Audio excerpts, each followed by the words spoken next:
Apa tujuan Allah menyuruh kita dalam sholat? Ternyata bukan ingin memberikan beban ruku dan sujud. Bukan sujudnya yang penting, karena semua makhluk tidak sujud pun tidak akan menurunkan status Allah sebagai Tuhan. Allah tetap Allah, gak ada ruginya.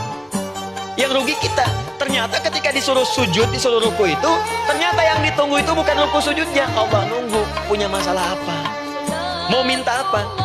Karena itu dalam ilmu fikih, sholat itu secara bahasa disebut dengan doa. Nama lain dari doa adalah sholat. Apa tujuan Allah menyuruh kita dalam sholat? Ternyata bukan ingin memberikan beban ruku dan sujud. Bukan sujudnya yang penting, karena semua makhluk tidak sujud pun tidak akan menurunkan status Allah sebagai Tuhan. Allah tetap Allah, gak ada ruginya. Yang rugi kita, ternyata ketika disuruh sujud, disuruh ruku itu, ternyata yang ditunggu itu bukan ruku sujudnya. Allah nunggu, punya masalah apa? Mau minta apa? Karena itu dalam ilmu fikih, sholat itu secara bahasa disebut dengan doa. Nama lain dari doa adalah sholat. Apa tujuan Allah menyuruh kita dalam sholat? Ternyata bukan ingin memberikan beban ruku dan sujud.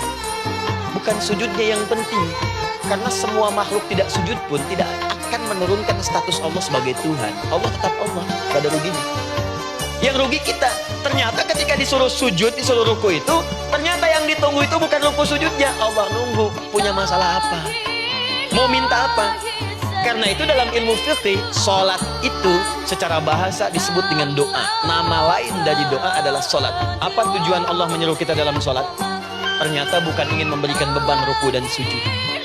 Bukan sujudnya yang penting, karena semua makhluk tidak sujud pun tidak akan menurunkan status Allah sebagai Tuhan. Allah tetap Allah, gak ada ruginya.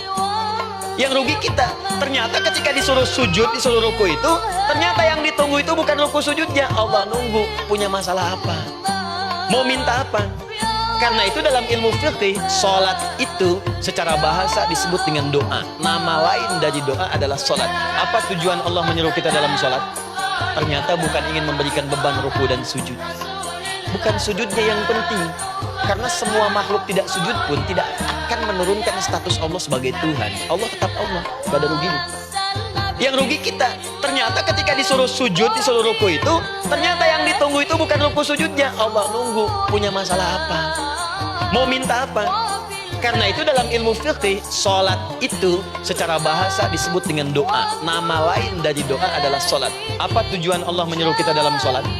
Ternyata bukan ingin memberikan beban ruku dan sujud. Bukan sujudnya yang penting, karena semua makhluk tidak sujud pun tidak akan menurunkan status Allah sebagai Tuhan. Allah tetap Allah, gak ada ruginya.